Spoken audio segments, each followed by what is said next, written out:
Hi, I am Dani Brown, or you may know me as the Queen of Filth, although I prefer Queenie.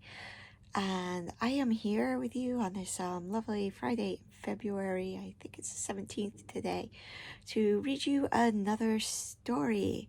And this one has it starts with a pretty evil dominatrix. So, yeah, maybe because obviously my offers of an entire album of Cannibal Corpse lyrics happening to the creeps didn't help much, so maybe this character could get them. I didn't write this one. It's by Nat Whiston. I hope I'm pronouncing that properly. I should have asked her first. And it's part of a chapter of a book called Death Walks With Me. Now, all the links are down below. No, I haven't brushed up on my editing skills in the past week because I hate editing. I'll post a link about that below as well. So before we get started on that story, just thank you so much for the week of ridiculously high sales, especially with name dropping with Hayden. I guess you all want to be really grossed out and laugh while you're being disgusted.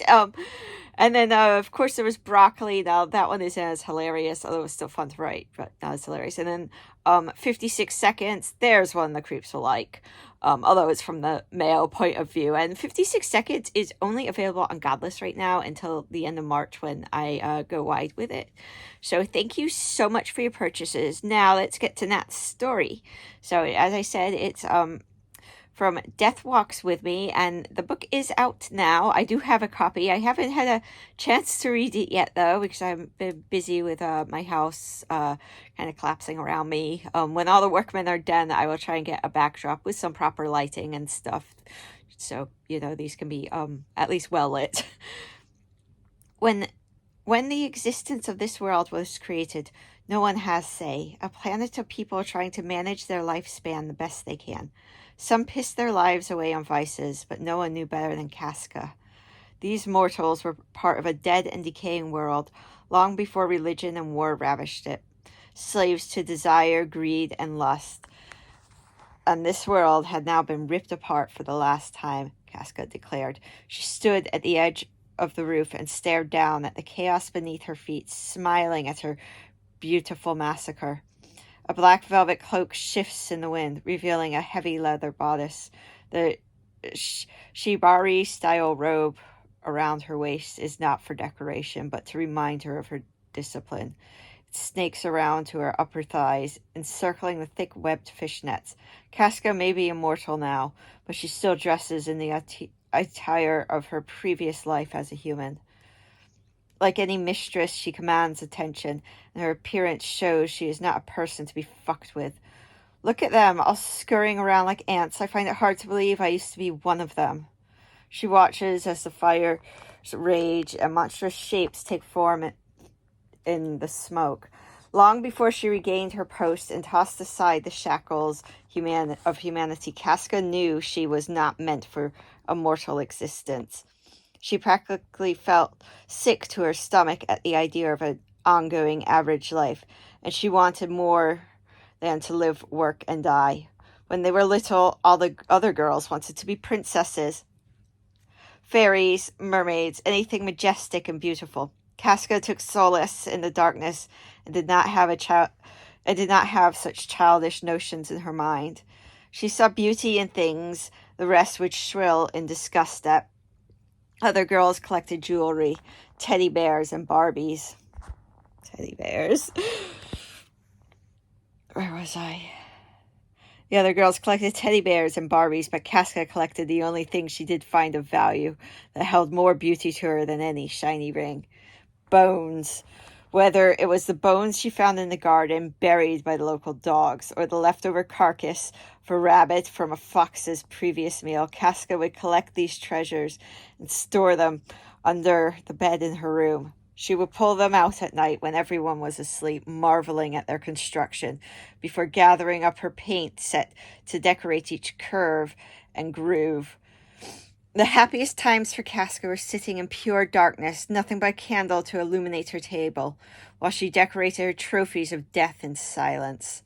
Her strange, morbid fascinations drove Casca to be an outcast, a target for prosecution, the creepy goth girl in love with death. She couldn't live in normal society, and every day her hunger would grow, desperate to find something more in this menial existence. So she became a dominatrix, reveling in the pain and pleasure she gave to people, but they were customers, no more than ants to her. Rightfully so. Her god complex grew, as did her ravenous hunger, one eventually capable of bringing forth the master of starvation, the horseman, famine. A voice comes from behind her, invading her trail of thought, the very voice that became her salvation. A mist gathers behind her and speaks into her ear. Like a lover, it whispers in a seductive tone, grasping her attention. It seems time has made you grow to detest this world. The shadow engulfs her in darkness and warmth. As the embrace tightens around her waist, adrenaline pumps through Casca's veins.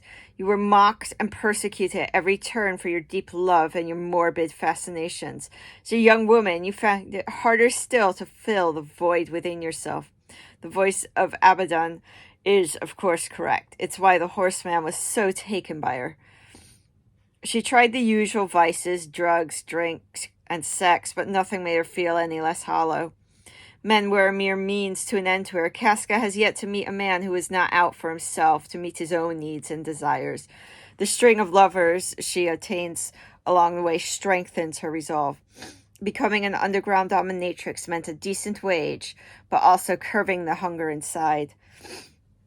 The more extreme the request, the better for her. The things they would get her to do to them to fulfill her primal needs, except for Alex.